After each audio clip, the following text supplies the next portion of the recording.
Hi, everybody. My name is Jamie McLeod Skinner, and I'm running to be Oregon's next Secretary of State.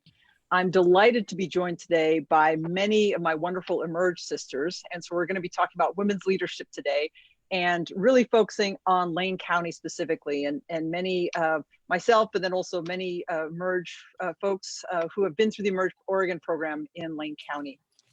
So I've been doing, as part of my running for office, been doing a lot of these town halls and two-way live streams to engage voters across our state and also talk about issues that are important to voters. And women's leadership is a key issue for all voters. So I'm, like I said, I'm joined with many wonderful colleagues. I'm Jamie McLeod Skinner. I'm running for Secretary of State to protect our democracy, make government more accountable, and safeguard our natural environment, our natural resources, and help us to rebuild economically, work through this pandemic and rebuild after COVID-19. But I'm, as I mentioned, joined today by Emerge grads. We'll go around the table and have folks just provide some background on themselves. Let's kick it off with Mayor Lucy Vinis. Mayor Vinis, welcome, and please share a little bit of background on yourself. Thank you so much, Jamie. Thank all of you for being part of this. It's really fun to be part of this sisterhood of leadership. It feels very strong and very empowering. I am in my fourth year of my first term in office. I took office in 2017. I'm running for a second term.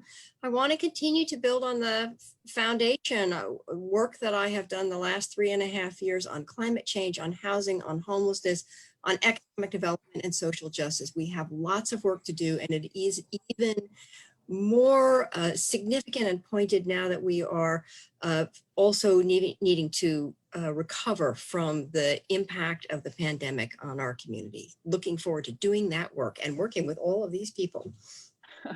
Excellent. And Corey Rodley, who's a candidate for Springfield City Council. Corey, welcome, and please share some background on yourself. Thank you. Yes, I'm Corey Rodley. I live in Springfield. I'm running for City Council. I currently work as the Equity and Engagement Manager for United Way of Lane County, and I've spent a little more than 25 years working in nonprofit management or with small mission-driven businesses. So I have a passion for that kind of impactful work. All of the things that brought me into running for Springfield City Council, working for affordable housing, livable neighborhoods, small businesses, particularly minority and women-owned businesses, family wage jobs, all of those things that brought me in last June have become even more important as we look at the pandemic and look at what we're going to need to focus on. I think probably a lot of us has found that a lot of those issues that were there before, particularly for me looking at things with, from a diversity, equity, and access lens, all of those things that were there before are now there even stronger. So we're just going to need to really dig in as we move forward. Absolutely.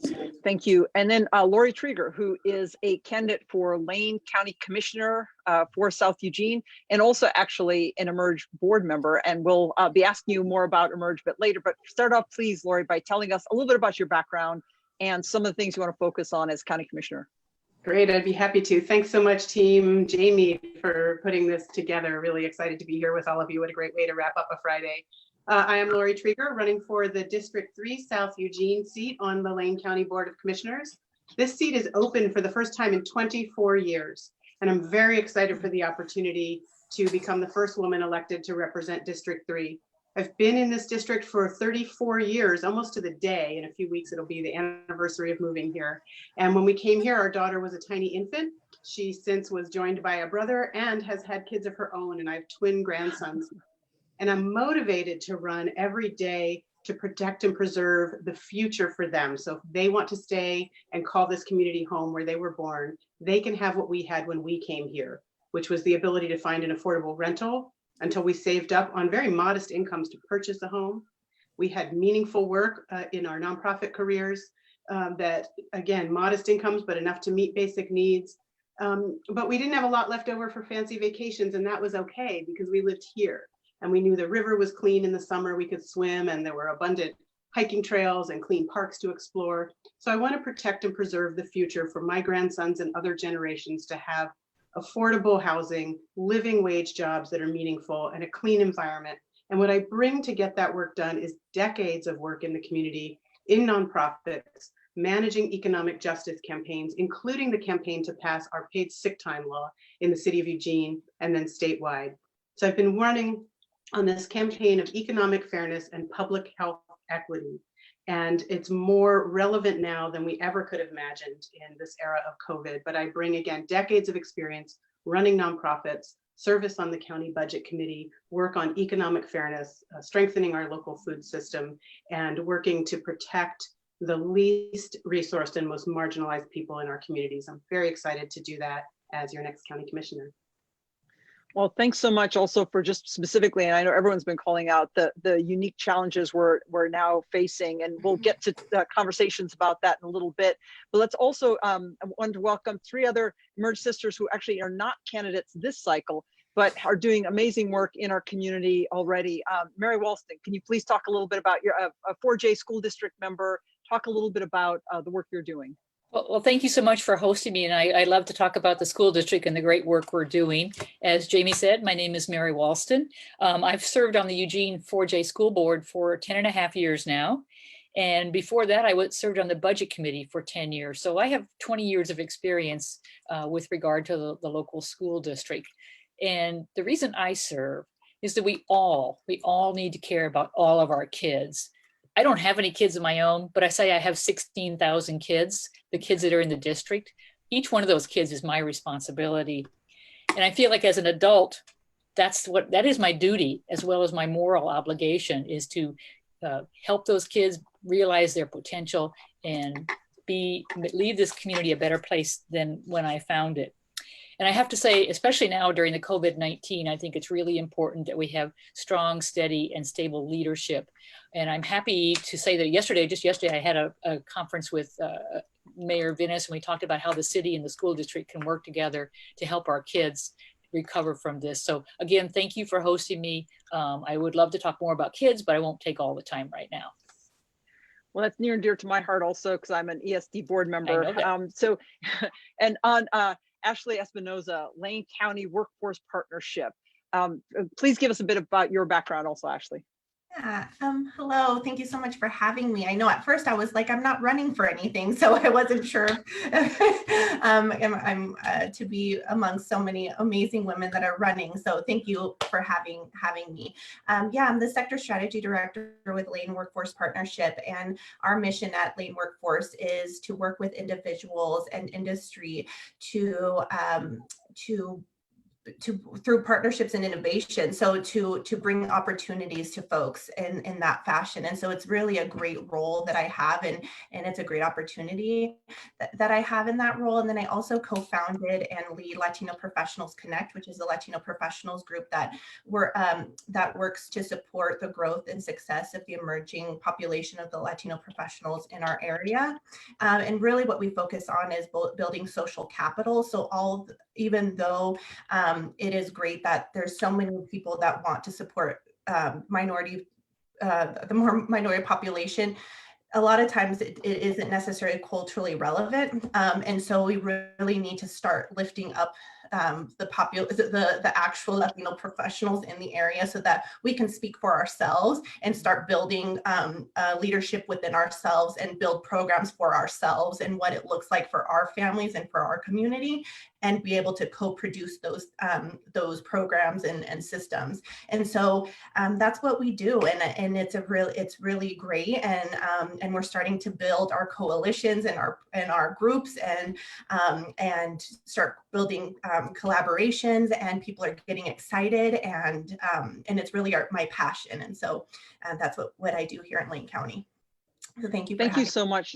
You know, it's wonderful to have you in this conversation, and the need statewide. And we talk about equity, but it really empowering groups, and then also building those bridges and those networks is really the essence of this work. So thank you so much for the work you're doing. It really is serving us statewide.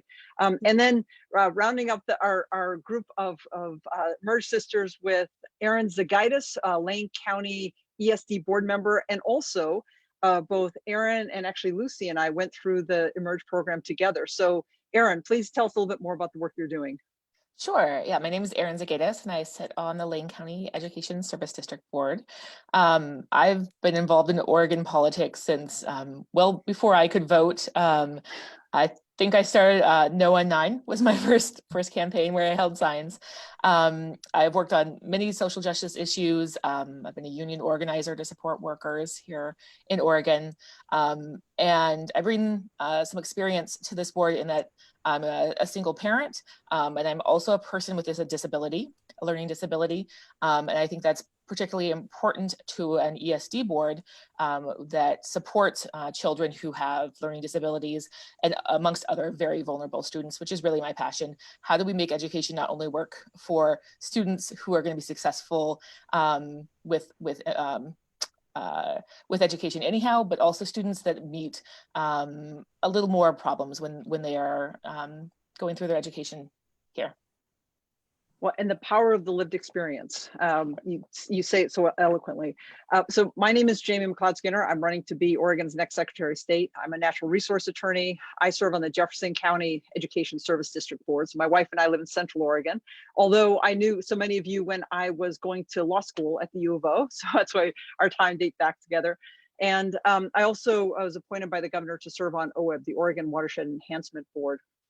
As I mentioned, I'm running to protect our democracy, ensure government is more accountable through our audit process, safeguard our natural resources, and that's through the State Land Board, and then also through the Corporations Division, build on those partnerships and empower folks to both get us through this challenging time right now, this economically challenging time and socially challenging time of the pandemic, and then also set the stage for the new normal, not going back to what we had, but really setting the stage for learning, having a more sustainable economy and environment, and making sure our workforce is able to address those new challenges that we're going to be facing. It's all incredibly important work. So thanks again for being a part of this conversation. Women's leadership is specifically important, talking about results-driven leadership during and building resiliency during challenging times like the pandemic we're facing. So I wanted to, some folks who are joined in may not know what Emerge is or Emerge Oregon. And like I said, we're fortunate to have a board member. So I was wondering, Lori, if you could tell us what is Emerge, and then for the rest of us to all say, why was it important to us, an experience that we had or something we remember from our Emerge experience. But Lori, why don't you kick us off and talk and tell people what Emerge Oregon is? Yeah, thank you. I would love to. I have half an hour to talk about Emerge, right? That's what I love to do. Emerge Oregon, we're a statewide affiliate of Emerge America, which is the national organization, and every statewide chapter, as well as Emerge America, have the same mission, which is getting more Democrat women into elected office at every level of government. And we have a perfect example of that just here on the call, right? We have school boards and ESD board members. We have a mayor, we have a city council candidate, Ashley, who's actually an appointee to a state board as well. We have a Secretary of State candidate, county commission. We have a tribal council member. We have DAs. We have women all over this state who have been trained by Emerge Oregon and are running or serving in their seats. Emerge is a practical, tactical training program for how to take our lived experience, our professional lives, and everything else that we know and understand about being women in the world, and translate it into a policy platform. And we're given the tools to run effective winning campaigns. We learn everything there is to know about developing a field program, working with media, hiring staff if we're at a level of office that requires that, and most importantly, how to communicate our values to our constituency. It's an incredibly powerful network of women. Here in Oregon, we just celebrated our 10th anniversary last fall. With the class that's in session right now, it's a 6-month intensive training program. So the class that's currently underway, when they graduate this summer, we will be over the 300 mark in terms of the number of women that we've trained here in Oregon to run for public office. A couple of quick numbers of the women that Emerge Oregon has trained.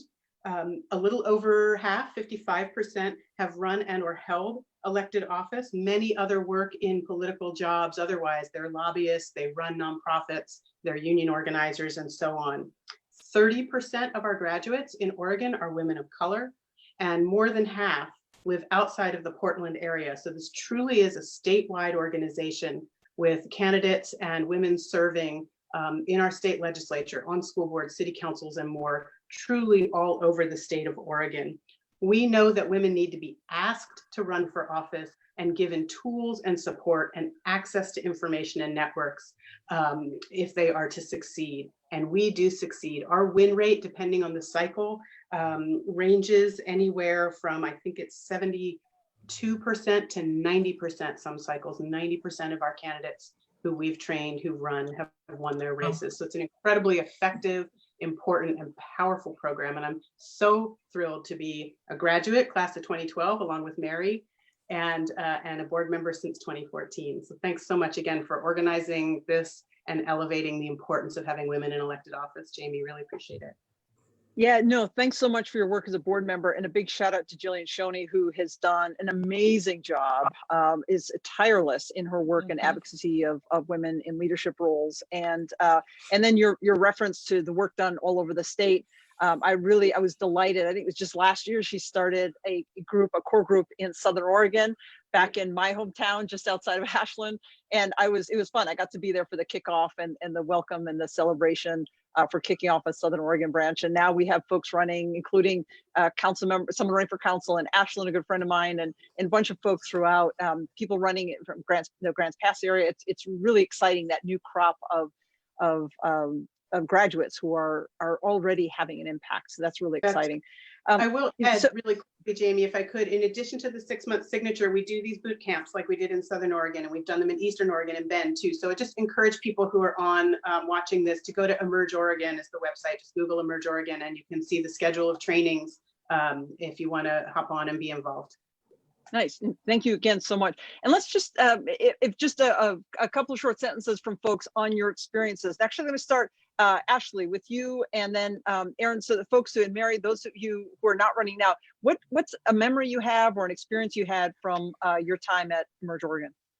So mine's kind of a funny one, but so it was the first cocktail hour that my husband went to with me. And he told me when we got back into the car, he's like, "You're going to be okay." Like at first, I think he was scared for me. He was, because in our community, being a strong woman, being a leader and being a woman and being so out in public, he's like, I think he was worried about me for a while. He's like, "I don't know what you're doing. And why are you doing what, just calm down."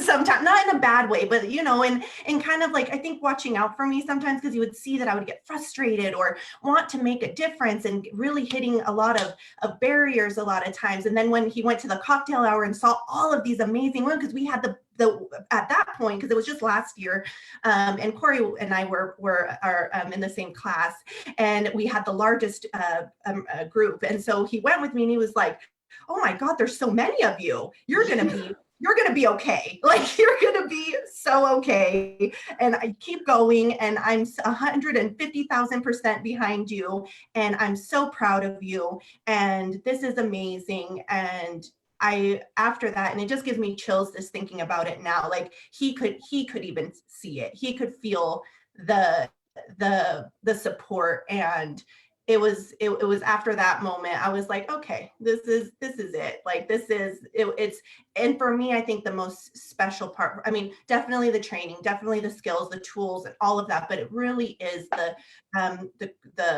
support, the what's the word I'm looking for, but the network, that we can call on each other, that we can support each other, that we help each other, we call for,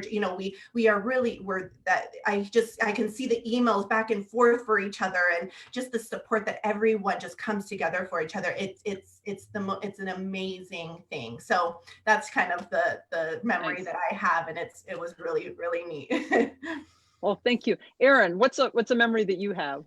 Yeah, for me, my first meeting that we all went to, I got there, I went through it, and by the afternoon, I was like, I look around and I see all these amazing women in the room, you included, you were there, and I was like, I don't belong here. Like, what? Like, I don't even belong with all these amazing women. And then 2 or 3 months later, I was talking to another woman in our group, and she was telling about how she had the exact same thought that first meeting, like, wow, these women are doing really fabulous things, are really involved in their communities. Look at all the stuff that they're doing. I don't belong in there. And that moment of having that imposter syndrome, like, I don't belong with this group, but you see that we all felt that way, or most of us felt that way. And to have the support of others that you respect highly feeling the same way in that moment really meant a lot to me. It always pushes me to do more, because I'm like, you know, if these people think well of me and know that I'm capable of doing this, I know that I'm capable of doing this. And I wanted to agree with Ashley. The trainings are impeccable, but the really thing that I've taken away for years is the sisterhood, the support of each other. When you have a question on a campaign or something, there is always somebody out there who has done it before, or has ideas, or is willing to talk it over with you. And that has really made the difference. We don't, many women don't necessarily come from a background where there was a lot of politics in their past. They don't have family members who have run. They don't have friends who've necessarily run. So to have this community of like-minded women who have seen some of this and can offer advice is invaluable. Yeah. Well, yeah, and those of us who are in the room are looking to you and your leadership and the work you've done. So it's, I guess it was something we were all experiencing and enjoying about that evening. Thank you. Mary, what's a memory you have of Emerge? Well, I was in the class with Lori in the class of 2012. And actually at that time, I had already been elected once to the school board. And so by dumb luck, I guess I got elected, but I wanted to know how to do it right.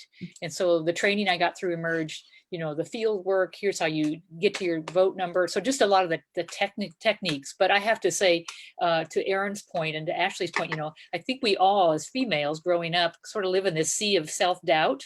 And I have to say that I think Emerge kind of throws you the lifeline. So you can get out of that self-doubt and you go, if they can do it, I can do it. And I think of who was in our class, and, you know, county commissioner up in Multnomah County, state representative, city council members. I mean, we had an awesome class. That's what I think.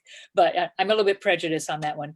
And then the other thing is there is this automatic sisterhood. You know, if someone says I'm going to run, then I feel like, you know, we come in like the Army Corps of Engineers, and overnight we set up a field hospital for you. You know, here's what you need. Here's campaign manager. Here's how you do finances. Here's how you do ORSTAR, etc. And I actually like the backside of the campaigns, and so that's the fun part for me. And the other thing I want to add too is, you know, I'm getting old. You can see my gray hair, and so I want to be able to mentor young women that are coming up, and especially, you know, someone's interested in running for local office. And my whole career was in local government. So local government elected officials are critical to good government. Yeah, absolutely. Thank you for that. Corey, what are some of the memories that you have? Yes to all of the things that everyone said. And I am definitely one of those people who it was never on my horizon to run public office. Some people are all about that and have thought about it, and I just never was. And have been perfectly happy finding ways to serve and sitting on budget committees and task forces. And, you know, I was on the 4J Equity Committee, and I've, you know, been doing these things and not having a constituency. So for me, that was a big fear. It's like, you know, I've been asked to do these things, and I feel like I'm able to bring my whole self and contribute. And the idea of running for office and I'm going to blame Lori Trieger because for a few years, I was like, you know, that's really not my thing. It's a very public way. It's a very public job interview and a very public way to either succeed or fail. And so I was like, I don't want that to detract from the impactful things that I feel like being able to do. So going through the Emerge program, I wrestled with a lot of ambivalence, and I was on a lot of calls and meetings where that's what I talked about, where other people were talking about other things. So for me, it gave me a nice long process to get really, because I'm someone who wants to be prepared and who wants to understand the ins and outs of things. So it gave me a chance to really get to know those nuts and bolts and to start to grasp how I could translate all of that experience that I have.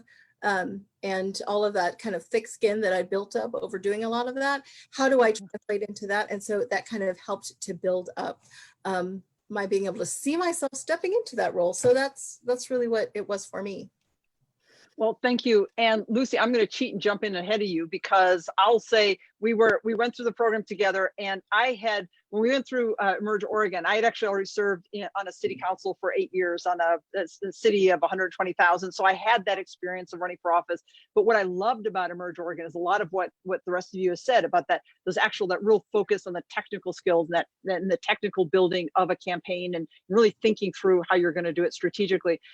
But also the network and the sisterhood and those relationships that are so powerful. But I remember because Lucy and I spent many a car drive back and forth. Sometimes we went all four of us because there was also Aaron, and then we had another friend, Chelsea, who's another friend of ours who was part of those conversations. And sometimes it was just Lucy and I. And I remember at that time you were thinking about running, and you were talking about, and you were grappling with some of the things that I've heard, Corey talk about, some of these other things, and say, well, I'm not sure I've done all this work. And I was like, well, what have you done for? And you talked about your background. I thought, what a perfect background and that lifelong commitment to public service. And then of course you made the decision, you ran for mayor. You've done a phenomenal job serving through really challenging times. But my takeaway from our Emerge program was specifically having those conversations in the car with you as you got to the point where you went from this idea of running for mayor to, yes, I'm going to do this. And then just seeing you kind of grow into that sense of yourself and then go out and do it. And then having watched you the last several years, I've been delighted it's been a real source of joy for me. So anyway, you round us up with the last comment on your memories of Emerge. Yeah, it's hard to follow up on that one, but I will say that I think the power that how I would distill what everybody has said about this is that we have this experience of going through a program in which you realize that other people see something in you that you're not seeing in yourself. You can trust them to have a good judgment about what they're seeing, and that I think the piece for me, the moment that was really sort of an epiphany was, in addition to those long car rides and having Amy say, you can do this, you're totally equipped for it. But really one of the early meetings with Emerge, when you're asked to sort of write your stump speech, write your personal story, tell the story about how you got to this place and why you're making this decision. And I actually think that process, it was an incredible moment of realization where you suddenly saw a path that was clear that hadn't been clear to you before you were asked to do that work. And I think it's the clarity of creating that path that enables all of us when we're running and when we're holding office to say, we have distilled this down. I really do know what my core values are. I know how I've acted on them in the past. It's a string of pearls. I can see each one of them, and I know how they add up to the entire necklace. And I think that's actually, I wish every person on the planet had an opportunity to go through that kind of self-assessment journey and understand who they are and how they got there. Yeah, no, that's such a great point. And it's a real candid self-assessment. It's not, it's really soul searching and looking deep inside of what are your passions, what are your commitment to public service, but also to leadership. And I think Corey, you mentioned that public job interview. It's right. You're putting yourself out there, win, lose or draw, and it's a very public process. And especially in this age of online stuff, people can throw anything at you, and you got to stand there with a smile and take it and respond and go forward. And so it really is. It is kind of toughening first that inner core and that resolve, and then having it grow from there. But very well put. I was going to ask two other questions, but I think they're really kind of combined into one. So this sense of what's important about having women in leadership, but also specifically about the challenge that we're now facing in this pandemic, this time of COVID-19. If you could talk about why is women's leadership, or why is this sense of values-driven leadership, results-driven leadership so important during this time? And then also, if you could talk about it in the context of the work that you're doing now, or that you want to do in office. And why don't we? Let me see. I've got to swap around the order a bit. Corey, why don't we start with you? This is a really great question, and I have all sorts of opinions and biases about women's leadership. And I think one of the things is that in women that I have worked with in problem solving and leadership capacities, a lot of them are able to hold a lot of things at once.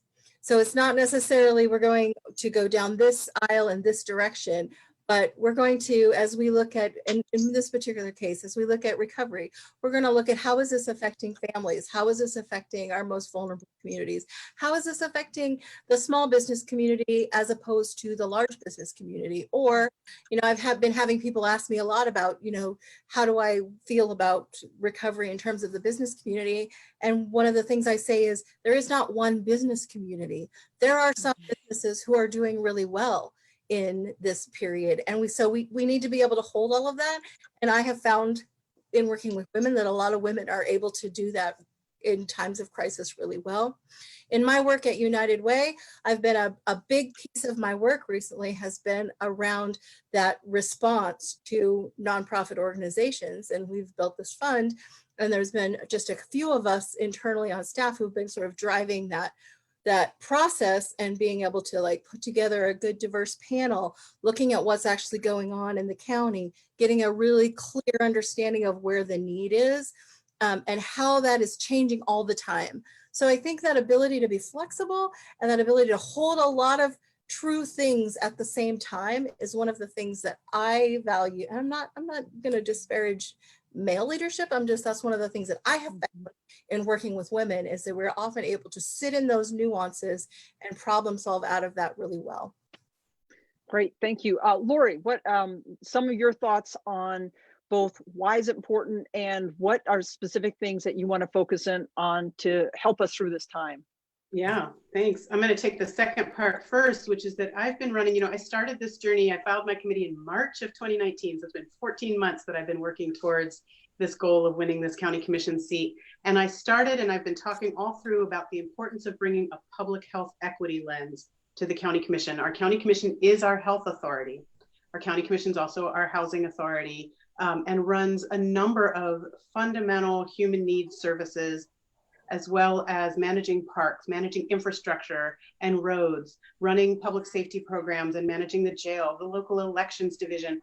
And so rather than thinking about what's the top issue, is that climate change? Is it housing? Is it COVID recovery? What I bring is this framework, this notion of public health equity as a way to look at all of the issues of our time. And as Corey mentioned, as elected officials, and particularly the seat I'm running for county commission, we have to be able to hold and consider numerous issues and projects and problems and resources coming and going at once. And so it's really important with what framework do we approach that? And I approach that with that public health equity framework from my background and experience managing a public health organization and working on campaigns that are directly connected to improving health outcomes and reducing health disparities. So I think that's going to be the way forward to look at COVID recovery, whether it's our economic recovery, our physical health, mental health, and then the issues that we already had before us, before the pandemic around housing and the climate crisis and so on.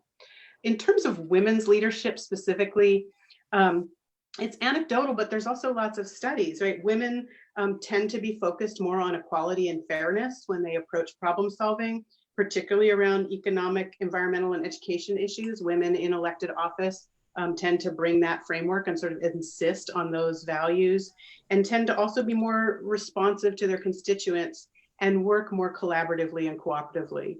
I want to share this little quote. The Reverend Jennifer Bailey, who started the project called The People's Supper, which is a great thing to Google and learn more about, but she says, relationships move at the speed of trust, but social change moves at the speed of relationships.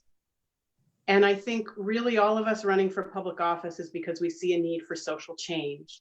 And I think women approach leadership and life from a very relational standpoint rather than a transactional standpoint.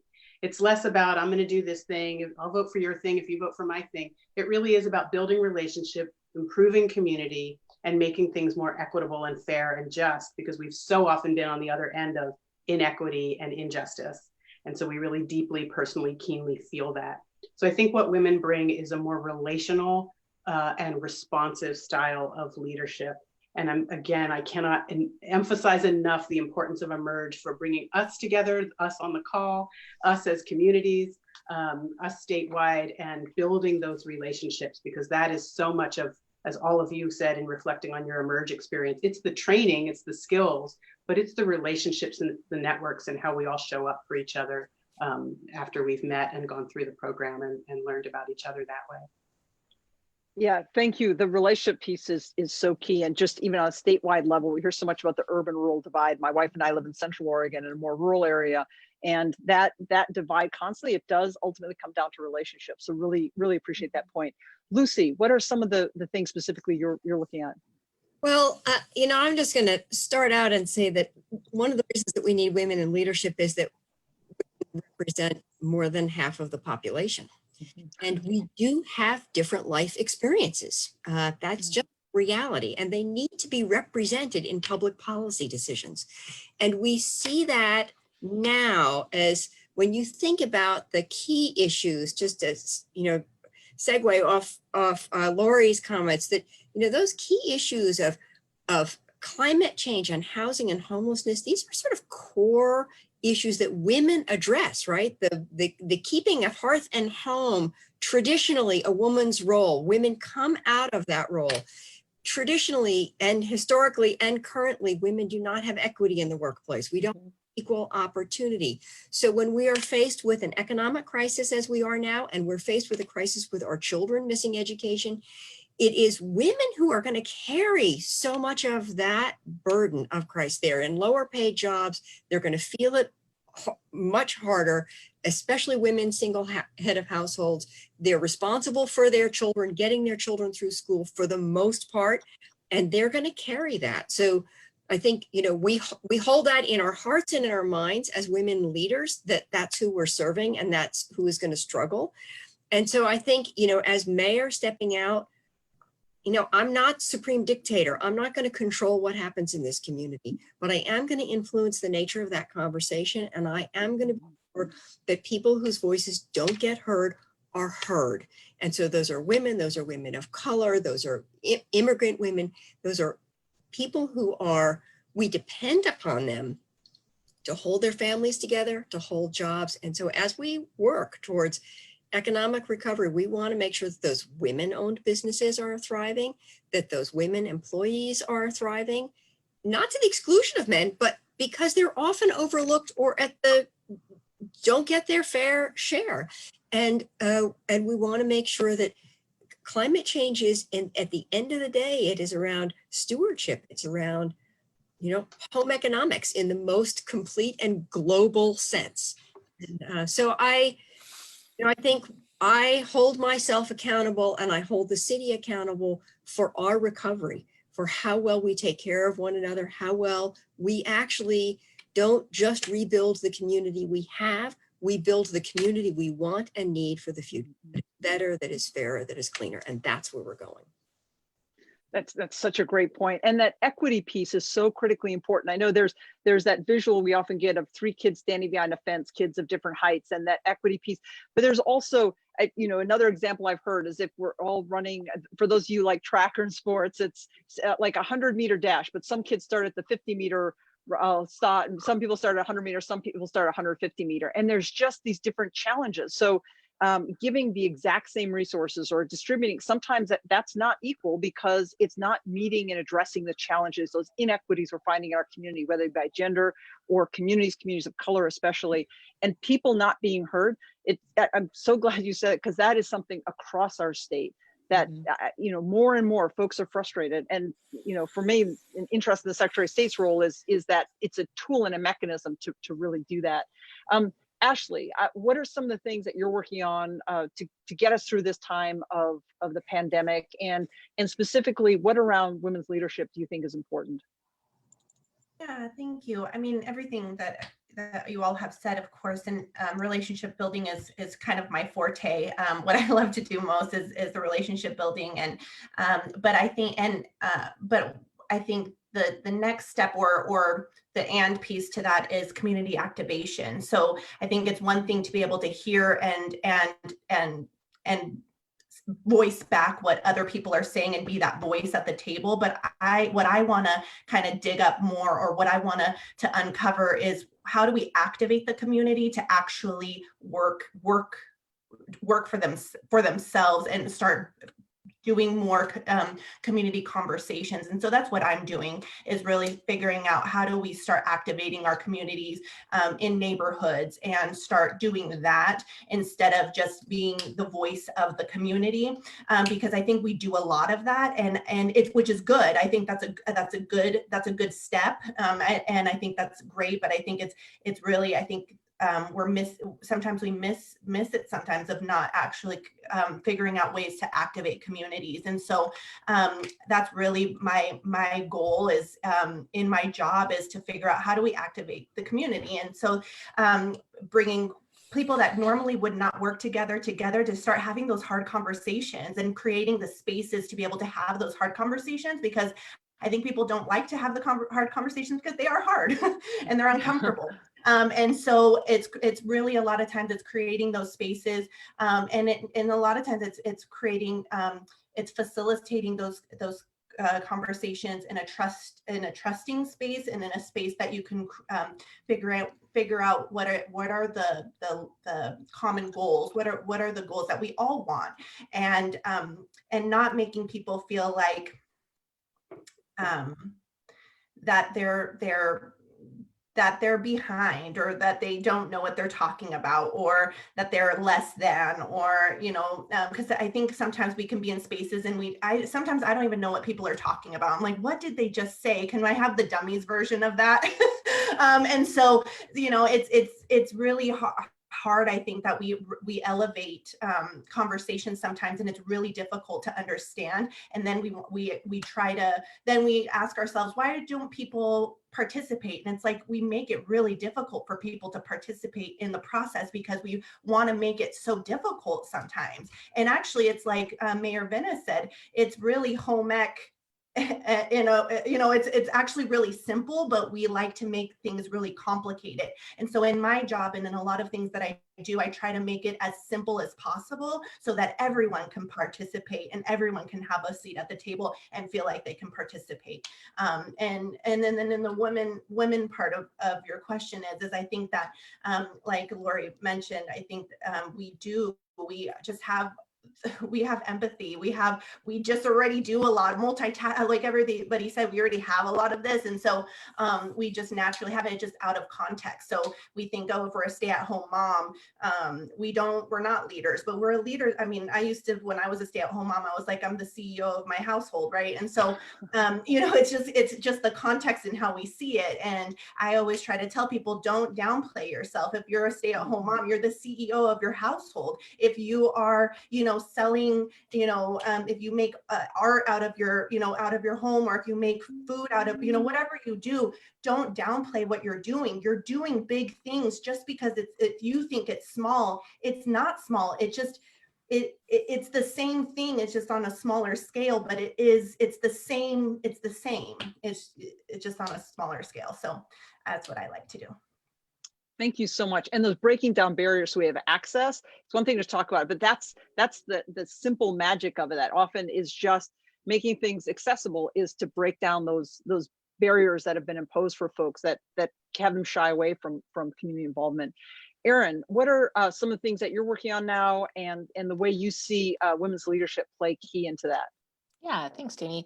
I see it that women bring their unique experiences, their backgrounds to it. Women have a higher probability of being single parents, of experiencing domestic violence, working for minimum wage, or making less income.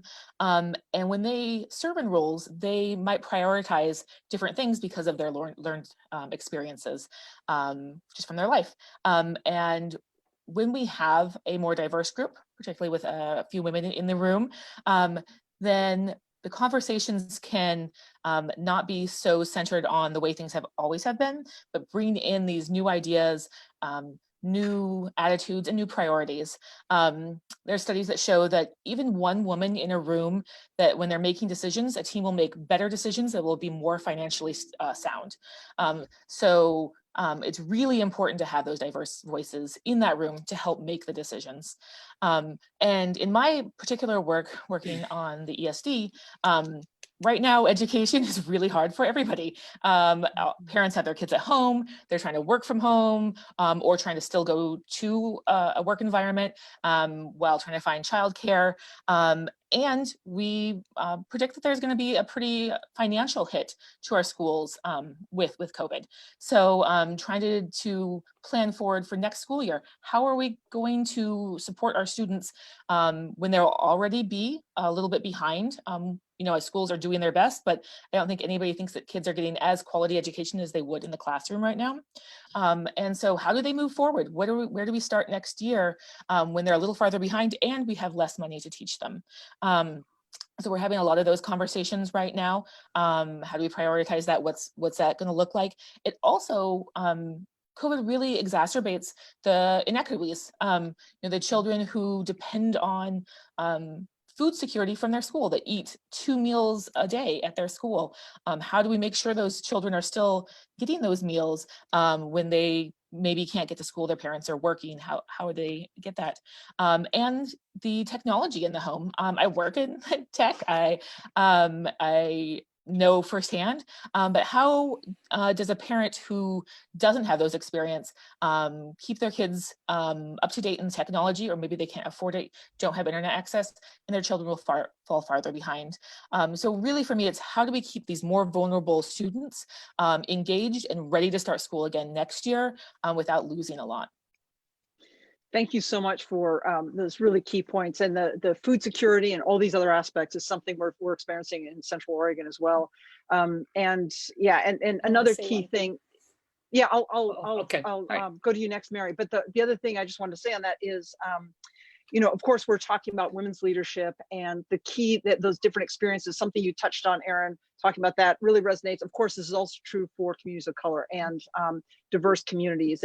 And I know, Ashley, you made this point earlier and made it a couple times, but that's also really key. So in this case, we're focused more on women's leadership, but it's also making sure our leaders represent our communities and bring that diversity into the conversations and into leadership. Mary, please. In the interest of times, I know we got to wind this up here, and I just want to agree with everything everybody said, because it's really, really true. But to Mayor Vinis's point about basic home economics, my mom was a single mom with 5 kids. And so talk about the lessons of equity, empathy, listening, caring, nurturing. That's where I learned it was from my mom. And I think, probably, I'm guessing we all have strong moms that are heroes, but that's kind of the core of who I think we are as women, looking at our mothers. And so I agree with everything you've already said, and I'll keep it short. Again, I know you want to get off, but I just wanted to add that and shout out to my mom, who I miss dearly. So. Well, thank you so much for that. And then also, you've done so much the stuff that Erin was talking about, and I'm going to talk about schools. You're doing all that work with the school board. So thank you so much.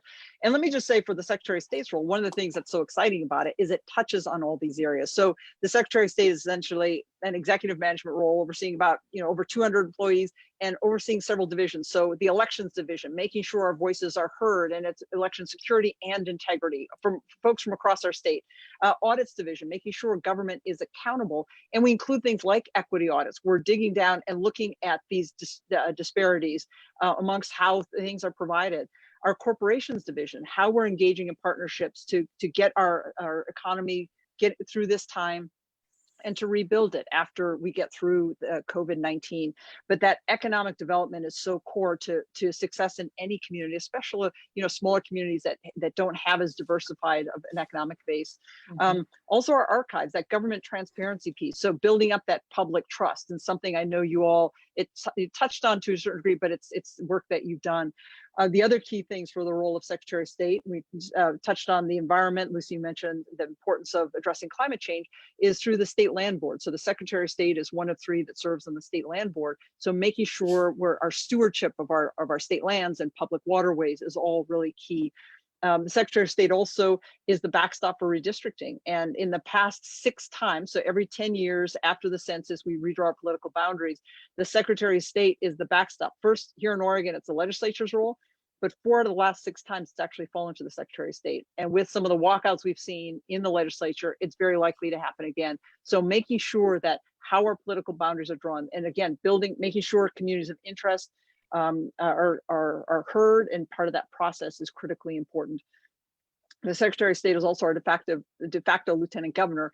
But those other pieces of the role and making sure that we're bringing folks together to address those challenges statewide is just a really exciting piece that I'm interested in. But it also is part of this whole conversation of folks working on every level of government. So whether it's those of us who are now either school board or ESD board members, those of us who are running for or served as city councilors or mayor in your case on the city level, the county commission level and state level, our ability to build partnerships and protect the interests of all Oregonians and make sure all voices heard is stuff that is work that I know we're all committed to, but it's exciting work that I hope we can continue to do together. And a big shout out again to Emerge for helping us to prepare us to do this work. There's what we can do is we can put a contact information, websites if folks are running for office. We'll put that in the comment line of this live stream so you can get that information out. But otherwise, just running through again, I want to thank you all for joining this conversation. Mayor Lucy Venus, Mayor of Eugene, Corey Rodley, a candidate for Springfield City Council, Lori Trieger, a candidate for Lane County Commissioner, Mary Walston, a 4J School District board member, Ashley Espinoza, Lane County Workforce Partnership, and a co-founder of an organization to really build up community leadership throughout Lane County. And my sister Emerge sister, Erin Zagatis, the Lane County ESD board member. Thank you all so much for joining me. Really appreciate it. Again, we'll get your websites in our footer in the comment line. And I'm Jamie McLeod Skinner. Jamie for Oregon has got more information on my run for city council, my run for Secretary of State. This is a long day on Zoom. Thank you so much, Jamie. Thank you. Good luck, Thank you all for Jamie. joining the Thank conversation. you. Thanks, everyone. Thank you, everybody. Well done. Thank Great. you. Thank